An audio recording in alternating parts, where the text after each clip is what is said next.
good to see more stragglers come in. Yeah, just close your eyes and then poof. Miracles still happen at church these days. No, it is a blessing to see all of you out here. With all the events going on in church, it's a blessing to be working with y'all in furthering the kingdom. So if we can turn our Bibles to 1 Samuel 29, and if we can kill the music, I'd be grateful for that, brother.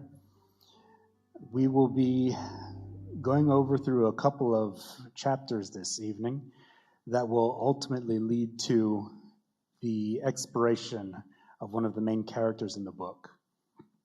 We opened up 1 Samuel looking at the life of a priest and the ministry that he had throughout the nation of Israel during the period of the judges.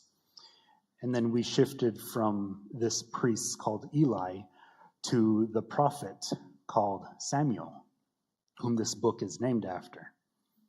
But then the people started to reject Samuel because of, one, his age, and two, his sons weren't walking in his ways. So then they decided to be led by a politician, whom we will see his end tonight. His name was King Saul.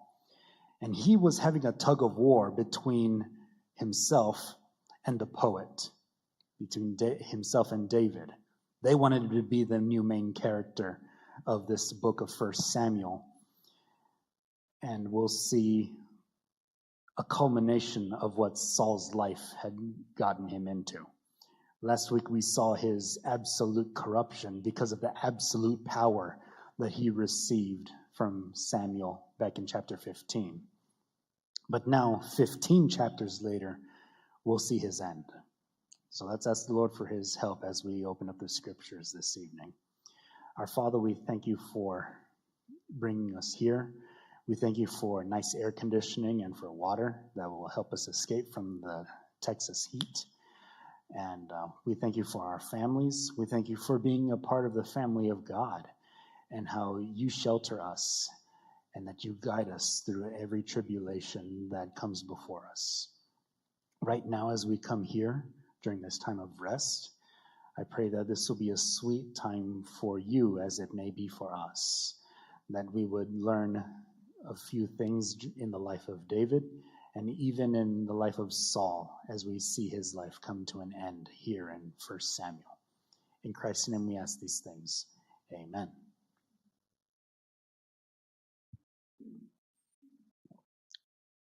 So 1 Samuel chapter 29. Here we pick up where we left off with David in chapter 27. So in chapter 27, the Philistines are gathering for war against the Israelites. So King Achish of Gath is telling him, hey, you and your 600 men are going to come with us to the battle.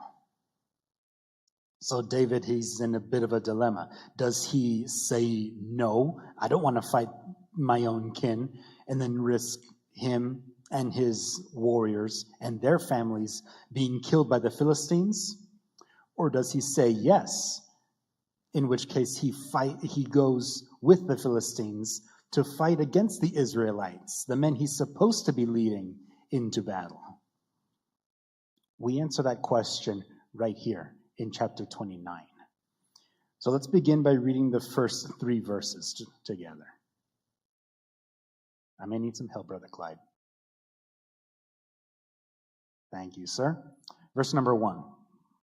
When the Philistines gathered together all their armies at Aphek, and the Israelites encamped by a fountain which is in Jezreel, and the lords of the Philistines passed in review by hundreds and by thousands, but David and his men passed in review at the rear with Achish. Then the princes of the Philistines said, "What are these Hebrews doing here?" And Achish said to the princes of the Philistines, "Is this not David, the servant of Saul, king of Israel, who has been with me these days or these years? And to this day I have found no fault in him since he defected to me. But we have the battle line of what's going on here. In our booklets, we see that Apec was near the central border of where Philistia was. And the Philistines, which is a group of 5 cities, that being Ekron, Gath, Ashdod, Ashkelon, and Gaza, they were ruled by 5 kings. And these 5 kings formed a confederation, and they would choose where they were going to fight and who was going to be in which position during the battles. So they positioned themselves at Apec right before going into Israel, and then they're inspecting the troops. Israel at this time is at a fountain in Jezreel.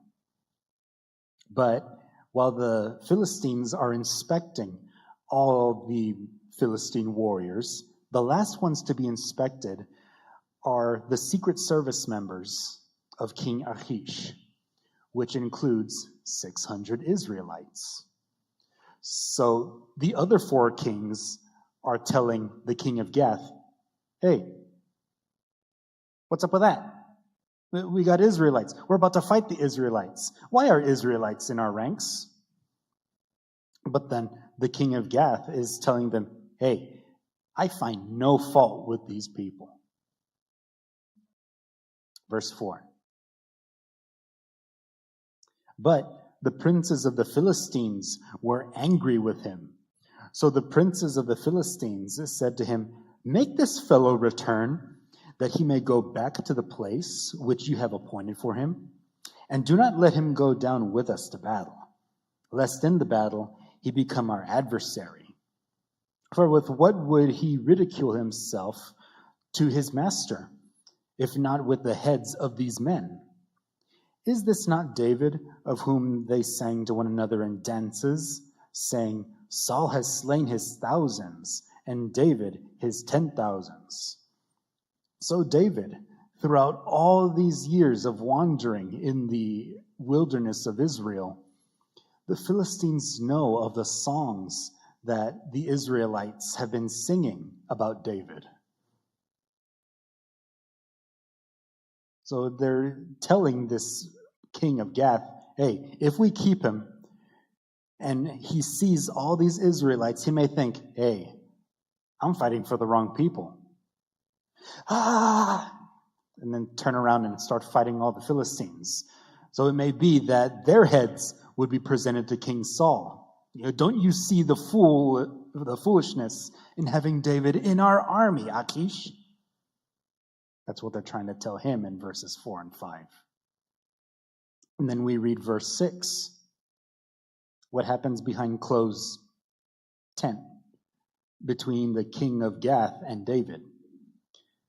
Then Achish called David and said to him, surely as the Lord lives, you have been upright, and your going out and your coming in with me in the army is good in my sight. For to this day I have not found evil in you since the day of your coming to me. Nevertheless, the Lords do not favor you.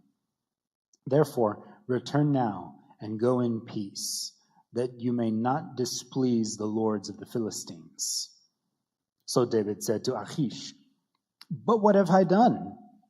And to this day, what have you found in your servant as long as I have been with you, that I may not go and fight against the enemies of my Lord, my king? It's interesting to hear the testimony of this Philistine king. He tells David, I have not found evil in you since the day of your coming to me. How's that for a testimony?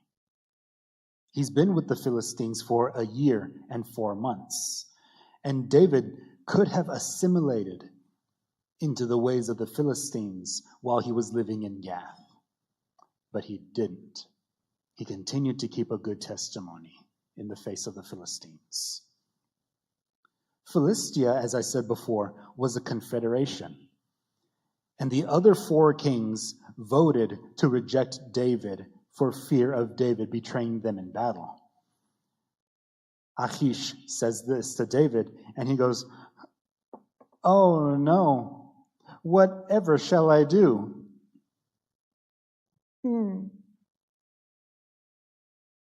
So he's pretending to be all poopy in front of the king, to which then a 3rd time the king speaks to him.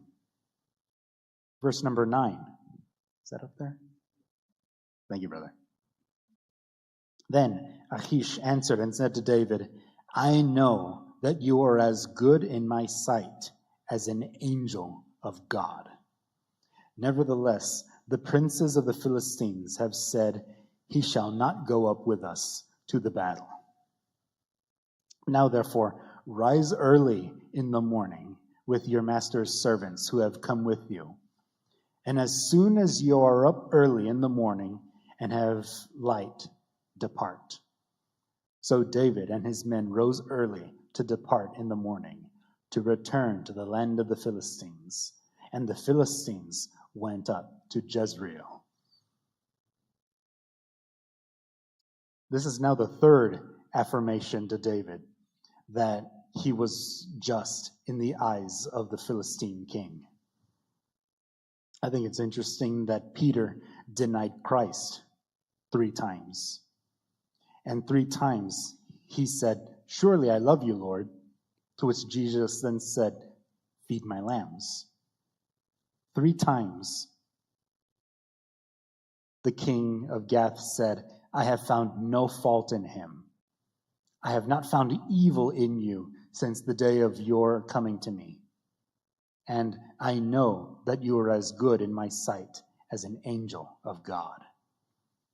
This showed that David continued to have a strong testimony to that way. It may have been that the king of Gath would see Yahwehism as the true light.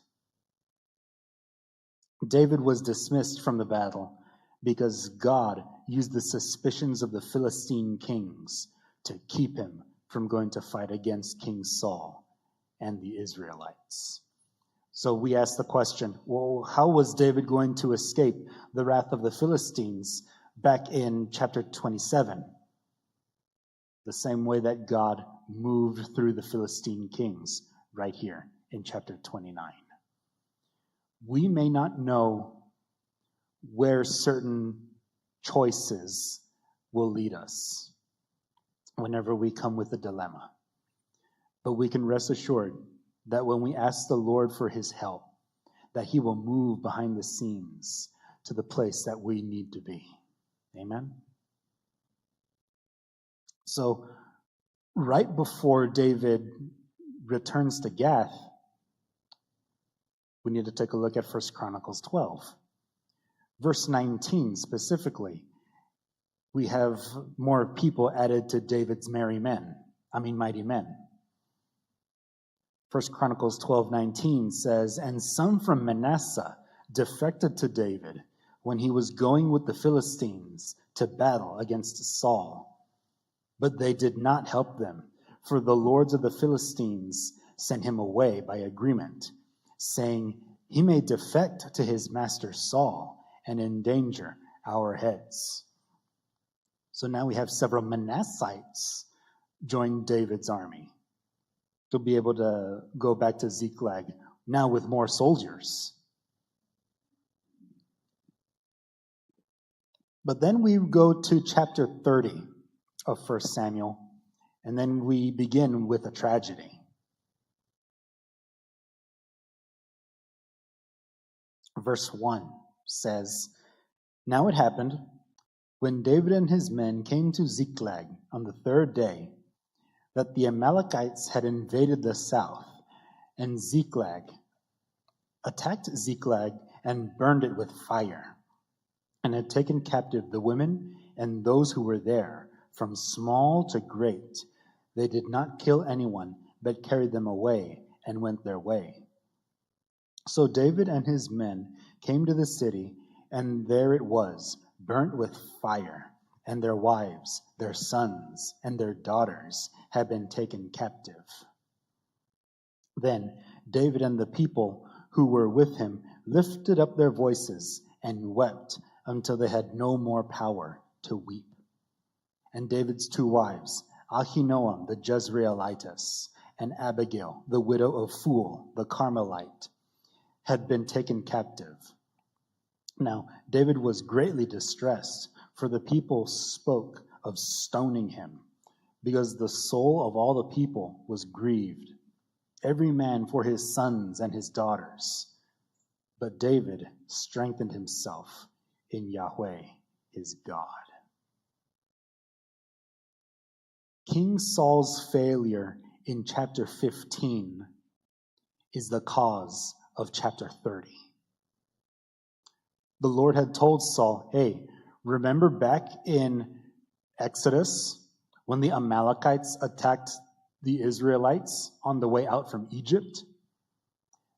And I told Moses, there will be a time in the future when I will avenge myself of the Philistines. You're that guy, Saul. I want you to take the army of Israel and kill all the Amalekites. Did Saul do that? No, he didn't. And because of his sin of rebellion against God, there were several Amalekites that were able to band together and take from the land of Ziklag all the women and the children of the people that were stationed there. Instead of planning a rescue, David's soldiers looked for someone to blame. David found his strength in God and began to find a solution, not a scapegoat. When facing problems, it is useless to criticize or to cast blame. Instead, help think of a solution. It's kind of hard when we're grieved to the point that we don't have any energy left to shed tears. We've been there a few days. And it is very tempting to be able to choose someone else to blame. However, we should be more like David. David, according to verse 6, strengthened himself in the Lord, his God. Yes, he was mourning, just like everyone else. But he didn't look for someone to cast the blame for. He was looking for a solution.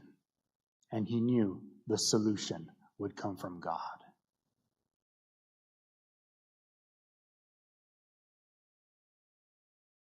This is also the exact opposite of what happened in 1 Samuel 28. Last week we saw King Saul with a dilemma himself. Verse 5 says, when Saul saw the army of the Philistines, he was afraid, and his heart trembled greatly. And when Saul inquired of Yahweh, Yahweh did not answer him, either by dreams or by Urim or by the prophets. Then Saul said to his servants, find me a woman who is a medium, that I may go to her and inquire of her. And his servants said to him, in fact, there is a woman who is a medium at Endor. So when Saul's heart was so afraid, he didn't know what to do. He tried going to the Lord, but he said, hey, if the Lord's being silent, I'm going to find my own answer. That is the antithesis to what happened right here in chapter 30, verse 6. David strengthened himself in the Lord his God. When you strengthen yourself, that's going to the gym consistently. In other words, David wasn't like Saul. Saul went to the gym on Monday, and then Tuesday morning came around. He's like, oh, no more. David went to the gym on Monday. He did his exercises.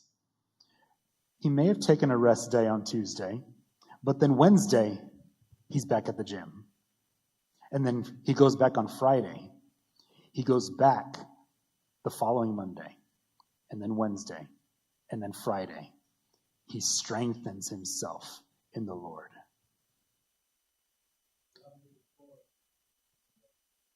Just watching? We should be strengthened in the Lord just like David was. We shouldn't take Saul's example of, hey, I'm going here.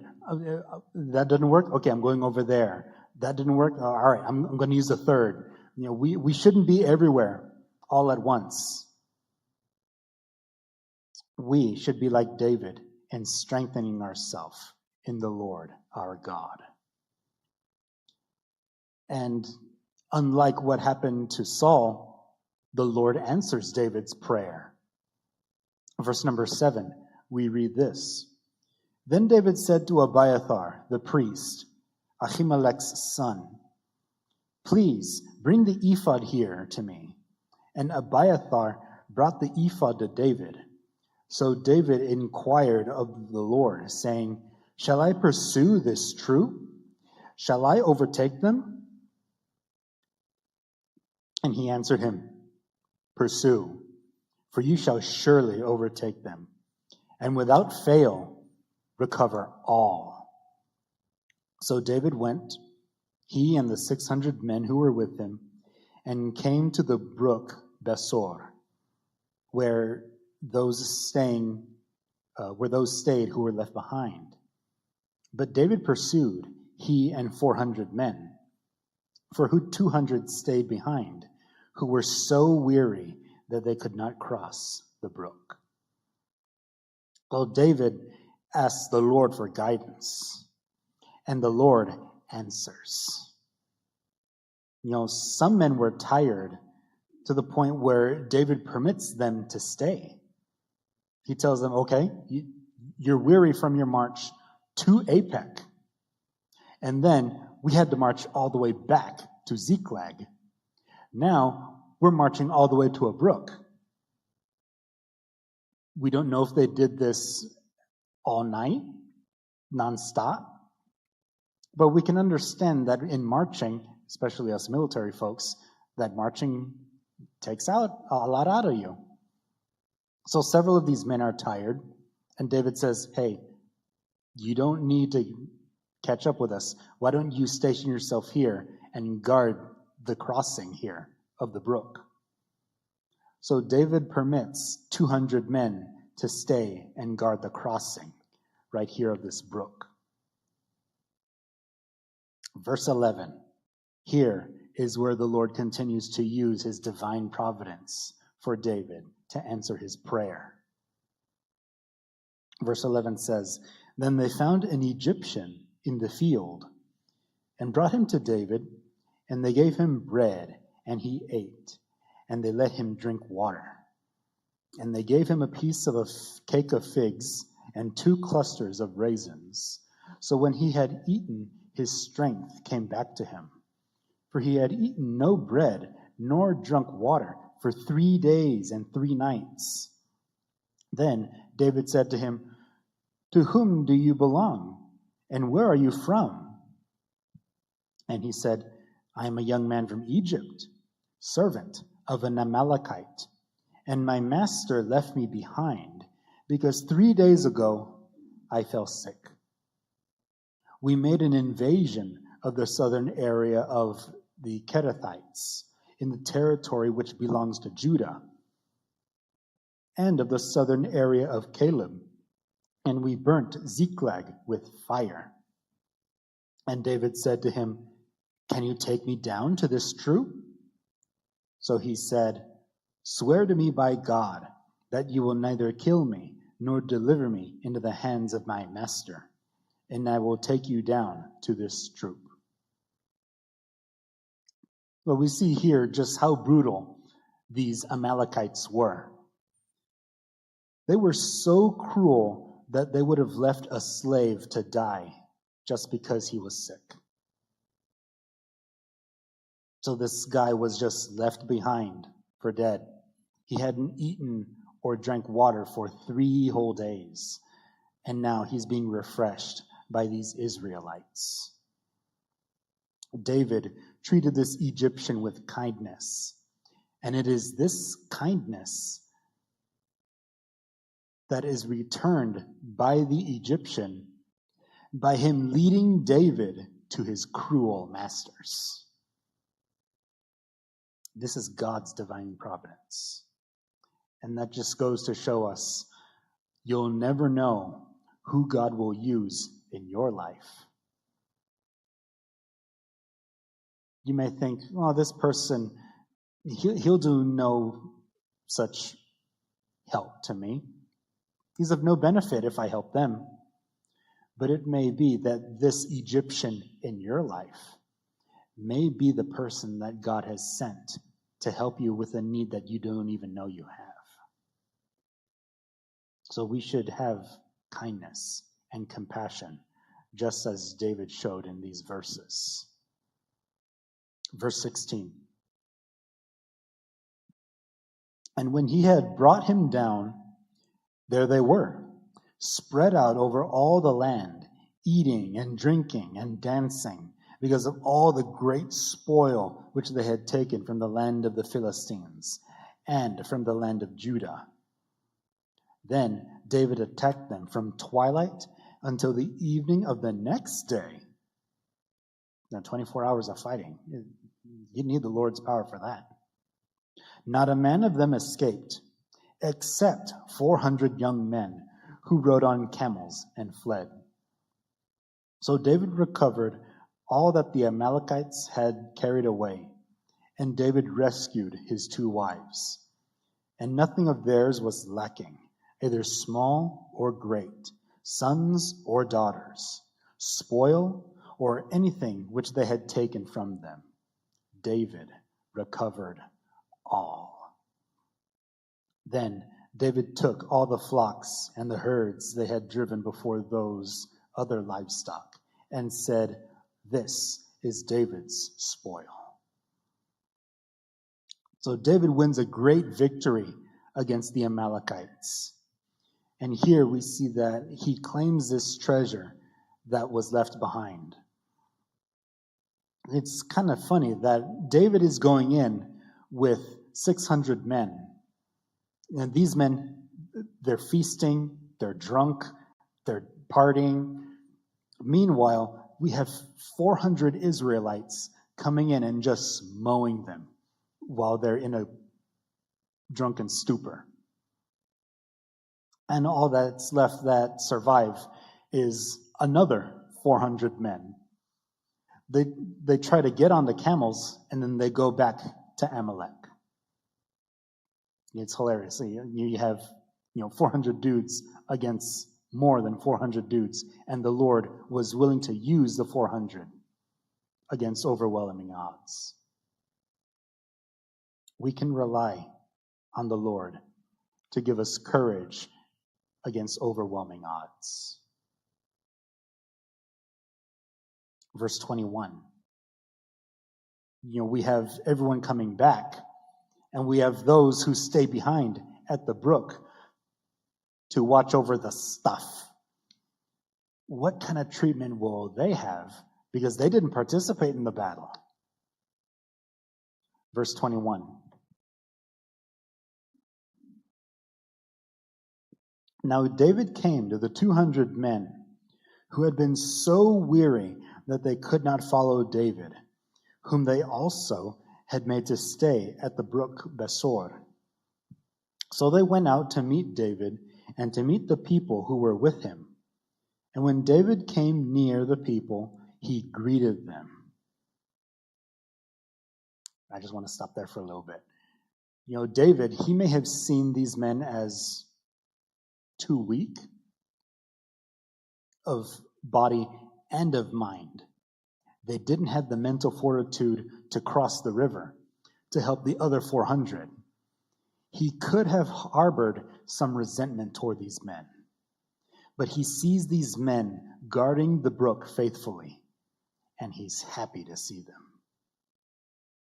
This is a blessing of good leadership, because he sees that these men's job was just as important as the men that were fighting right next to him in the battle. David sees this, but the 400, or some of the 400, did not. Verse 22 says, "Then all the wicked and worthless men of those who went with David answered and said, 'Because they did not go with us, we will not give them any of the spoil that we have recovered, except for every man's wife and children, that they may lead them away and depart.'" These dissatisfied and indebted men that we're introduced to all the way back in chapter 22, they're coming to David's ear and they're telling them, hey, they didn't participate in all this, so they don't get any of the booty. Just give them their wives, give them their children, and then kick them out. We don't need them. We see David's response in these next few verses. Verse 23, "But David said, 'My brethren, you shall not do so with what the Lord has given us, who has preserved us and delivered into our hand the troop that came against us. For who will heed you in this matter? But as his part is who goes down to battle, so shall his part be who stays by the supplies. They shall share alike.'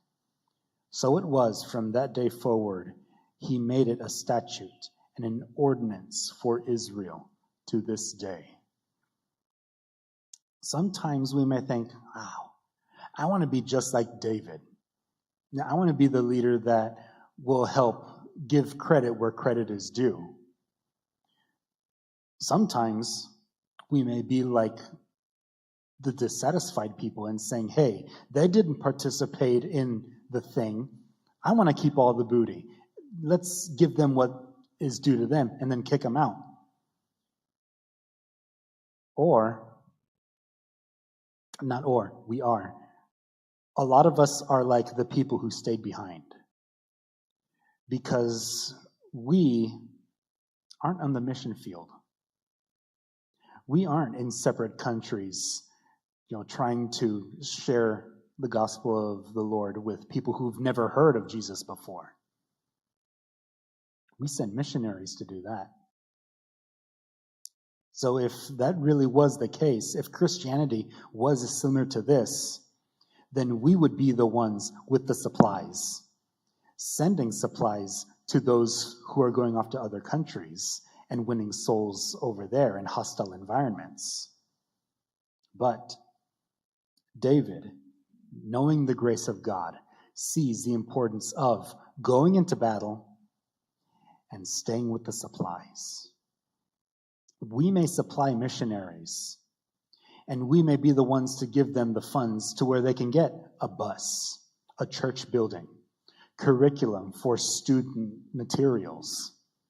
That, my friends, is just as important as actually going to XYZ country, where maybe a Bible is forbidden. Your reward, my beloved brethren, will be in heaven when you give to missionaries, so that way they can win the souls of others in other countries.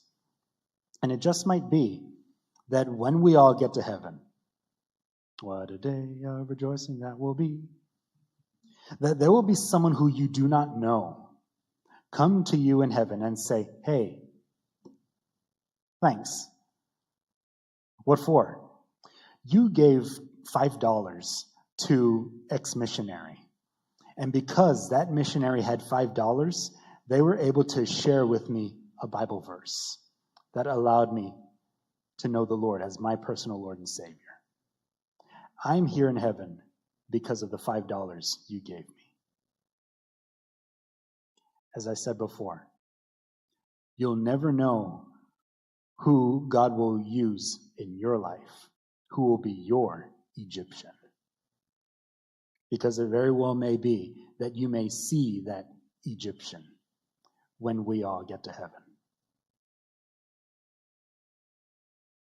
Verse 26. David actually scatters the booty amongst people who we may not think of throughout the life of David.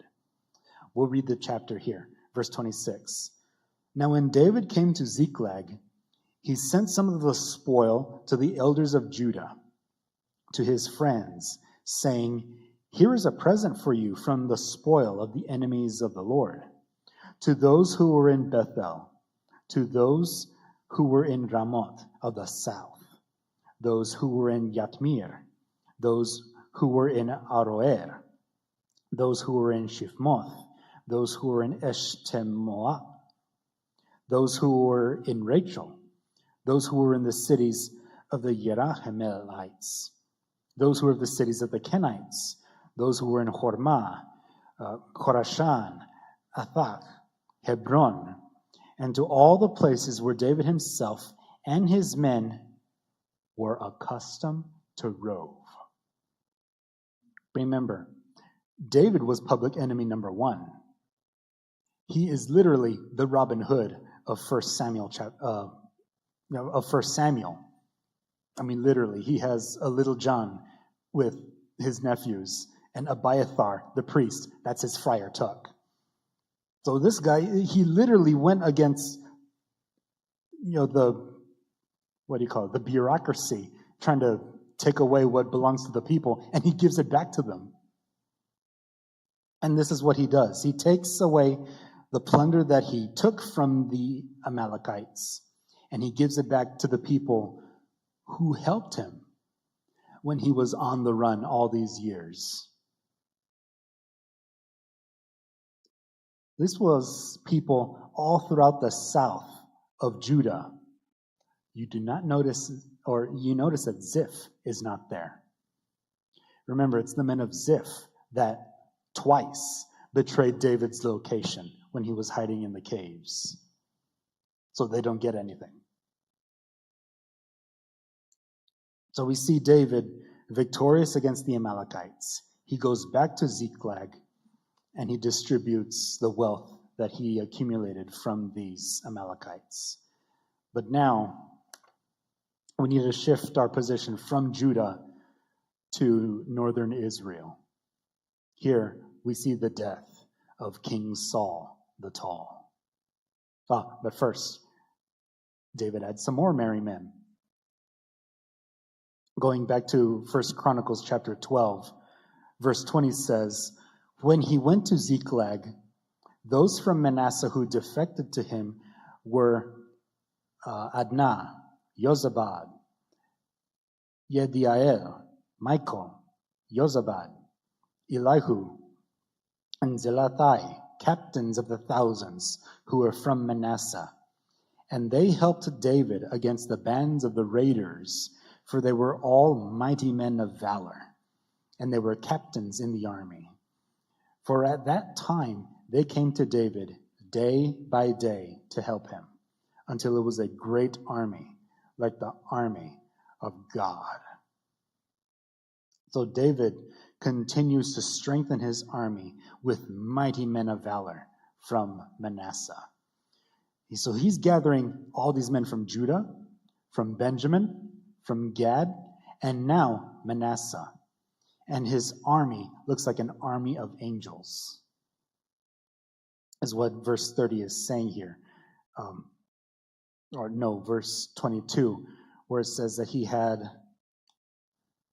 like the army of God.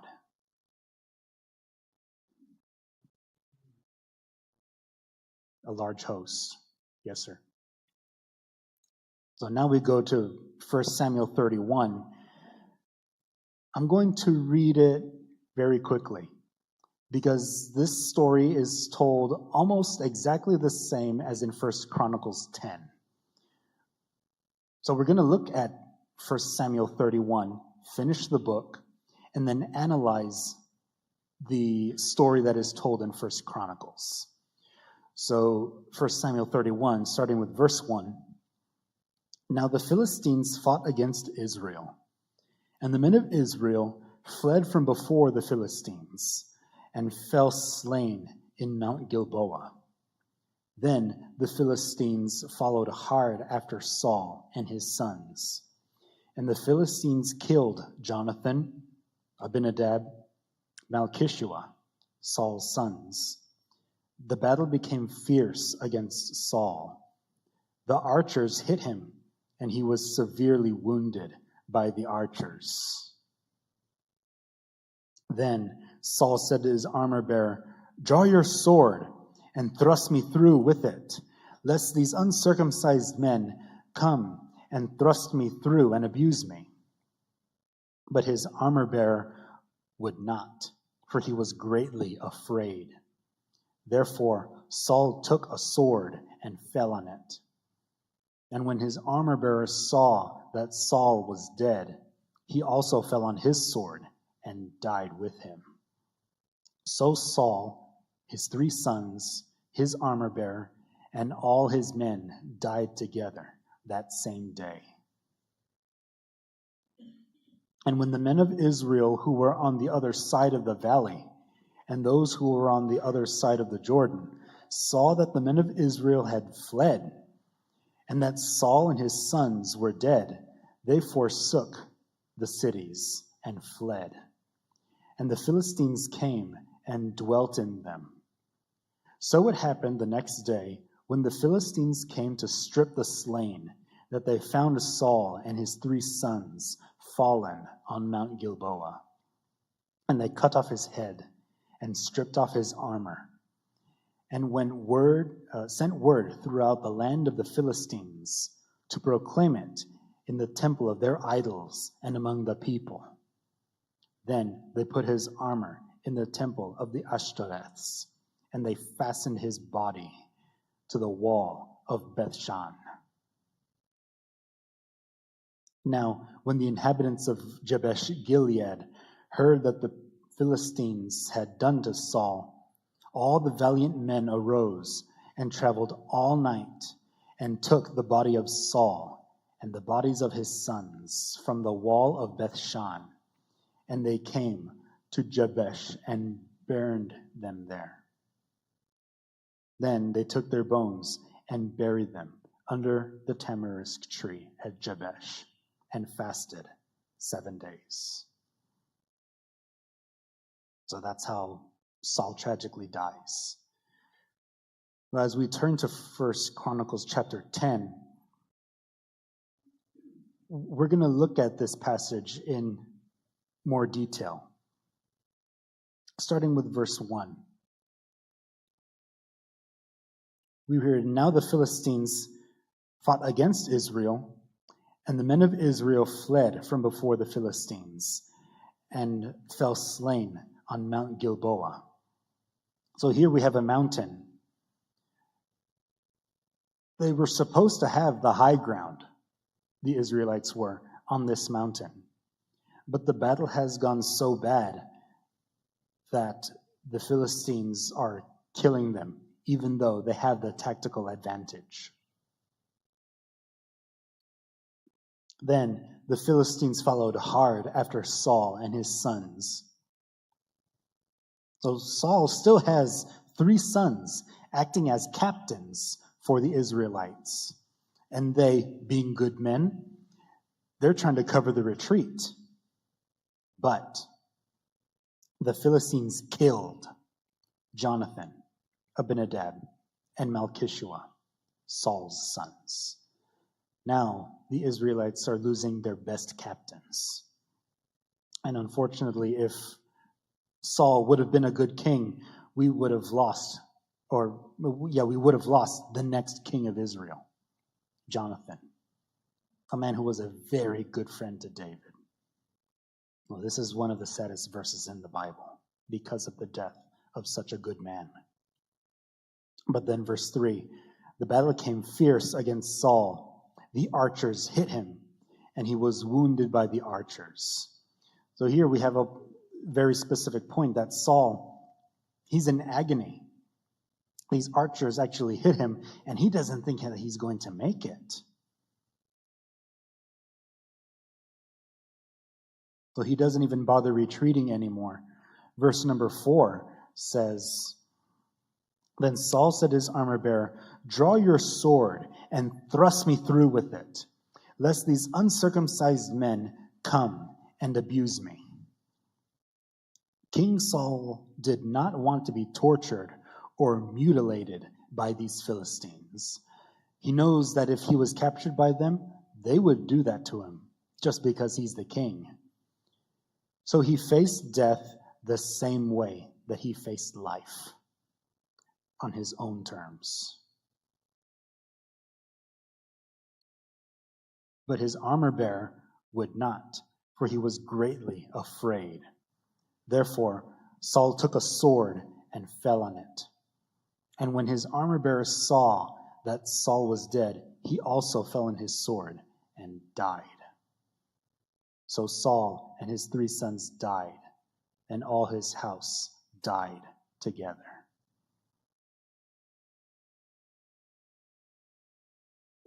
He took matters into his own hands without considering God. The tragedy of Saul is that he was killed by his worst enemy. It was not the Philistines. It wasn't even David. Saul killed Saul. His worst enemy was himself. That is the ultimate tragedy of him that we read in chapters 9 through 12, what seemed to be a good start of a very prosperous reign. But because absolute power corrupts, it corrupted Saul absolutely. So we see verse 7. And when all the men of Israel who were in the valley saw that they had fled, and that Saul and his sons were dead, they forsook their cities and fled. Then the Philistines came and dwelt in them. These were cities that were allotted to Israel back in the book of Joshua. But because they failed to drive the enemy out of the land, the enemy kept on getting stronger and stronger and stronger until we see the events of 1 Samuel 31 and 1 Chronicles 10.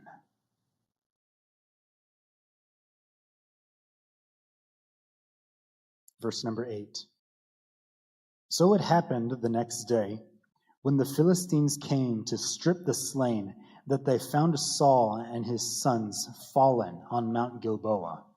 And they stripped him and took his head and his armor, and sent word throughout all the land of the Philistines to proclaim the news in the temple of their idols and among the people.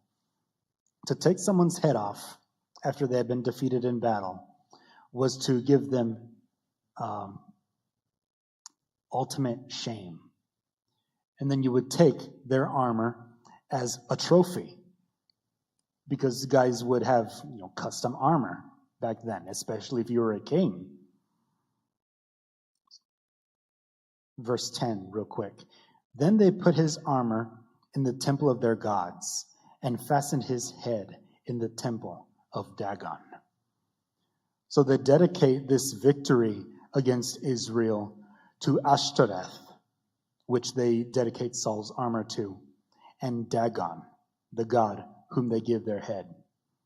And then they take his body and they nail it to a wall in Bethshan, his body and the bodies of his 3 sons that were with him.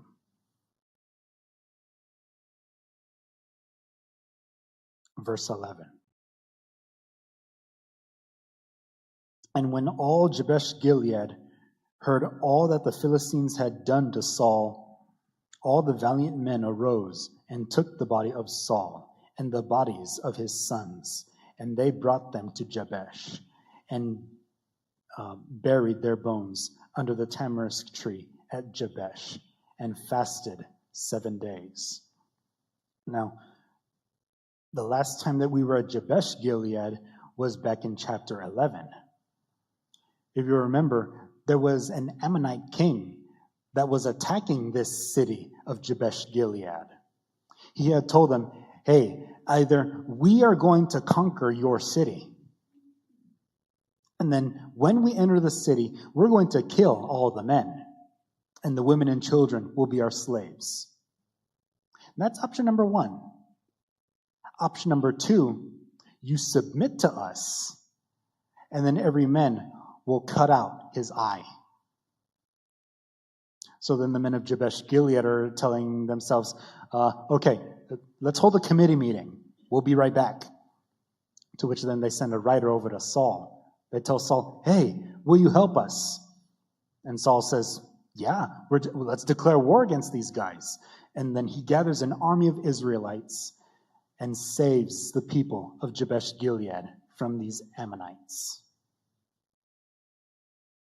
These people remember the story that happened 40 years ago. And they know that, hey, the king that saved their life, they need to treat this person with some justice. So there were some brave men who decided to go to Jabesh Gilead by night because the Philistines had now controlled the territory now that the Israelites had retreated. They took down these 4 bodies and they buried them in their homes. Which begs the question, did Saul have to die this way? In a way, yes. We don't have the answer in 1 Samuel, but we do have it in 1 Chronicles, which is how we close the chapter. So Saul died for his unfaithfulness, which he had committed against the Lord, because he did not keep the word of the Lord, and also because he consulted a medium for guidance. But he did not inquire of the Lord. Therefore, he killed him and turned the kingdom over to David, the son of Jesse.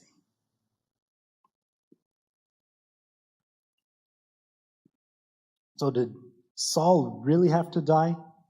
Yes, because of the events that happened in chapter 15 and chapter 28. The Lord told him, because you have done the sin of rebellion against me, the kingdom will be torn from you and given to a man who's better than you.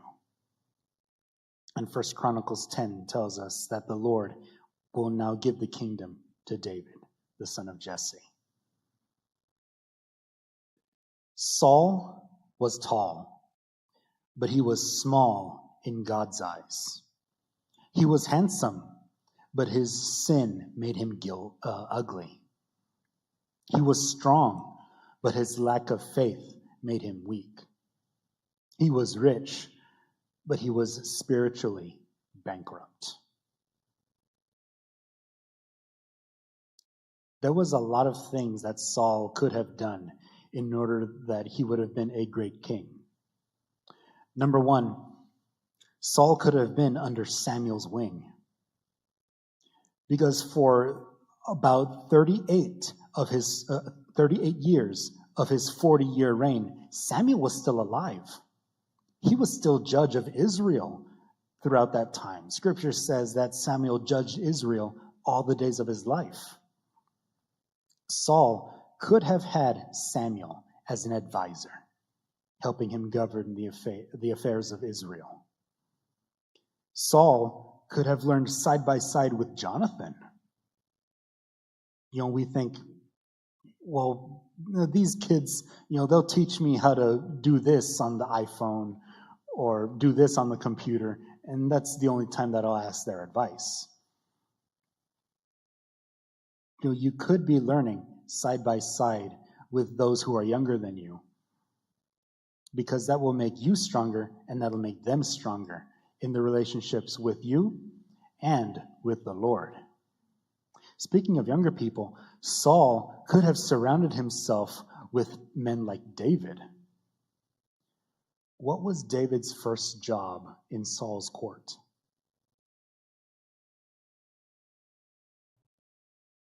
Yes and no. He did play for Saul back in 1 Samuel chapter 16.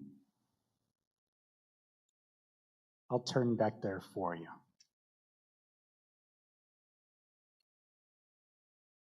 1 Samuel 16, verse 21. So David came to Saul and stood before him, and he loved him greatly, and he became his armor bearer. Who did Saul spend his last minutes with before he died? His armor bearer. If Saul would have kept David as an armor bearer, bare minimum, an armor bearer was like your best friend, because he got to know, what's your chest width, what's your waistline. He got to know Saul intimately. And that's what David did as his armor bearer.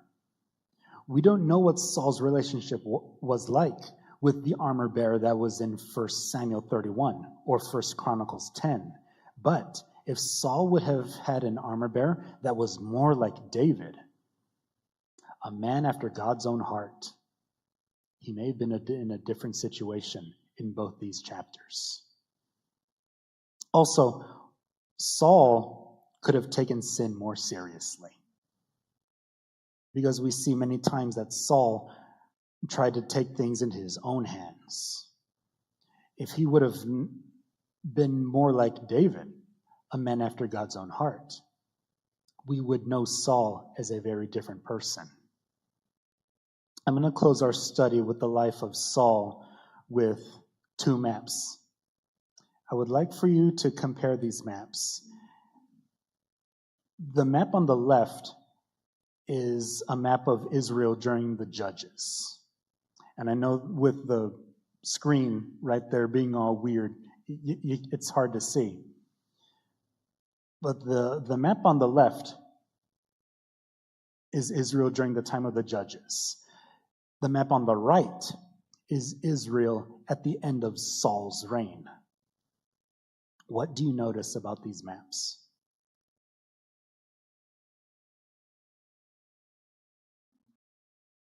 It's the same.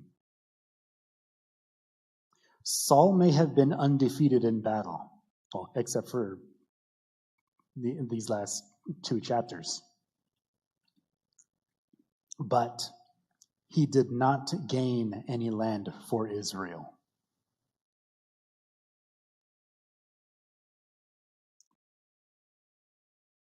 Saul is a picture of the law. It looks nice. It'll get the job done, but it can only take you so far. But it's grace, the Lord's grace, that leads us to where we need to be. Saul acted without grace, well, with the exception of chapter 12 of 1 Samuel. But when we try to do things in our own 2 feet, with our own 2 hands, we will always come short, just like King Saul the Tall. He looked good. He's the person that, hey, that guy looks like he's going to play the part. But he did not have the right heart.